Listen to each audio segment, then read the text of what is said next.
Hello everyone, it's Old Guardian here. Like so many of you, I have not been fully satisfied with Forged in the Barrens meta, but there's some good news. Alec Dawson tweeted, balance changes to go out early next week with 20.0.2. We'll be targeting some cards in Mage, Paladin, Rogue and Neutral, hoping to create more space for experimentation in the early Barrens meta and have a more diverse field of classes. 6 changes in total, details coming soon. Well, we don't have the details yet, but next week, a new chance for Forged in the Barrens to shine. And even though I usually don't speculate much on nerfs and changes because I just feel like it's not worth the time and effort usually because I can't really affect those anyway. But I'm making an exception here and I'm going to tell you what I think should be changed in the game to make it good again. First of all, obviously, the deck of Lunacy. This is making mage games really high-rolly and just downright insane in many unfun ways from my perspective at least. And I want this card to be dead.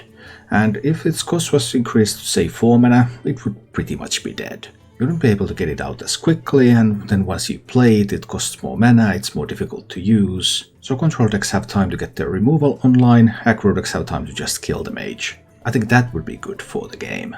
Also, I have already played Spell Mage deck without Deck of Lunacy, and I think it's a fun deck. It's still a strong deck too, by the way, without Deck of Lunacy. It's just not quite as overpowered as it is right now.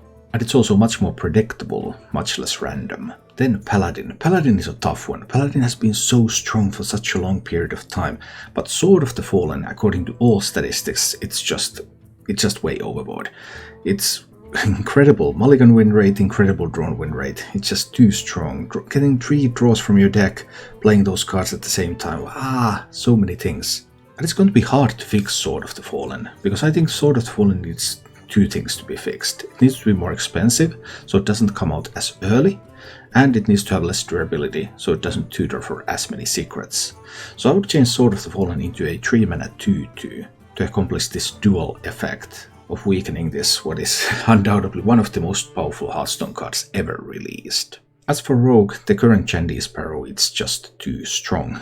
Chandy Sparrow, Shadow Steps, those random 5-cost minions, the 5-cost minion pool is so good. I would change Chandy's cost to 6. That would mean that when it's Shadow Stepped, it still costs them a little bit more as well.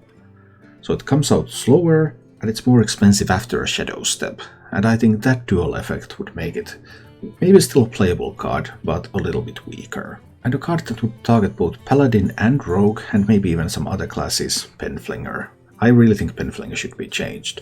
Pinflinger is currently the most played card in the game. You're going to see Pinflinger played in games 4 times as often as the second most common card. And 4 times 7 listening to that Halo stuff and waiting all those animations out, it's just dragging out the games, it's stalling the games, it's just bad for your mental health, it's terrible. But if Pinflinger's effect was to deal 1 damage to a minion, alternatively its cost could be 2, and probably kill the card. If it dealt 1 damage to a minion, then maybe something like a Paladin might still play it just for board control, but at least it would not be threatening lethal all the time. And I think that would be a very welcome change to the game. Then one thing I think was really wrong about Forged in the Barrens is watch posts. Watch posts are just inherently unfun. Watch posts are preventing you from playing the game. Like originally Hearthstone didn't have a mechanic like Hypnotic Spectre for Magic the Gathering that forces the opponent to discard cards from their hand, because losing your ability to do things is anti-fun. It's more fun when you can do things, okay, opponent can do things as well, but hey, both of you are able to do stuff. The inability to do anything, that's the worst thing in the game. And that's why I think Watch post cost should be increased to prevent these feel-bad moments and allow people to actually play the game.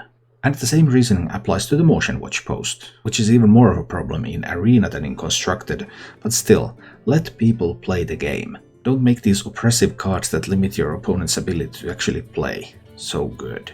That was already 6 cards, and we know that 6 cards are going to be changed, but that was my wish list.